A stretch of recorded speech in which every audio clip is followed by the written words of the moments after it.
ତମେ ଯେହେତୁ ଛୋଟ ଅଛ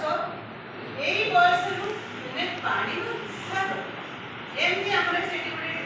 ଟ୍ୟାପଟେ ଲାଗିଛି ତାକୁ ଆମେ ଯାଉଛେ ଖୋଲି ଦଉଛେ ପାଣି ଯେମିତି ବହୁଛି ଆମେ ଆମର ବୋତଲ ଭର୍ତ୍ତି କରିକି ଧରିକି ପଳେଇବା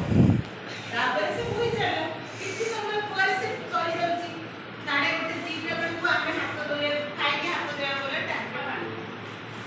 ପାଣି ବହୁଛି ନା ଏପଟେ ପାଣି ବହୁଛି ପିଇବା ଜାଗାରେ ପାଣିଟା ବହୁଛି ସେପଟେ ଟାଙ୍କି ଯୋଉଠି ଯୋଉଠି ଲିକେଜ ଅଛି ସେଠୁ ପାଣି ବୋହିବ ତାହେଲେ ଆମେ 300 ପିଲା ତା ସହିତ 50 ଜଣ ଷ୍ଟାଫ 400 ଲୋକ ଆମେ ସେକେଣ୍ଡ କଷ୍ଟ କରୁଛୁ ପ୍ରତ୍ୟେକଟି ଡ୍ରପର ହିସାବ ପ୍ରତ୍ୟେକଟି ୱାଟର ଡ୍ରପ ତେଣୁ ଏଇ କଥା ତମ ମନ ଭିତରେ ରଖିବା ପାଇଁ ବା ଏଇଟା ବୁଝିବା ପାଇଁ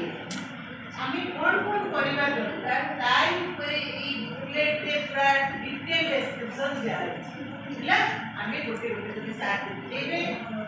ଆଉ ସପ୍ତାହ ପାଳନ ହେଉଛି ତେଣୁ ଆମେ କ'ଣ କରିବା ଜଳସ୍ତର ଆଉ ଗୋଟେ ଜିନିଷ ସେଥିରେ ଦେଇଛି ଯେ ମାଟିର ଆମେ ବହୁତ ଗୁଡ଼ିଏ ବୋରିଂ କରିଦେଉଛେ ଘର ଯିଏ ଘର ତିଆରି କରୁଛି ସେ ଗୋଟେ ଆଗ ବୋରିଂ କରୁଛି ସେଇ ପାଣିରେ ଘର ତିଆରି ହେଲା ଆଉ ସେଇ ଘରର ଟାଙ୍କିକୁ ପାଣି ସେଭ୍ କରିକି ରଖାହେଲା ସେଇ ପାଣିରେ ସେମାନେ ରୋଷେଇବାସ କାରବାର ସବୁ କରିବେ କିନ୍ତୁ ଯେତେ ବୋରିଂ ଅଧିକ ହେଇଯାଉଛି ଯାହାଫଳରେ ଜଳସ୍ତରରେ ସେ ଟାଣି ହେଲା ମାଟି ତଳେ ଯେଉଁ ଜଳସ୍ତରଟା ଅଛି ସେଇଟା କମିଯାଏ ତେଣୁ ଆମେ କ'ଣ କଲେ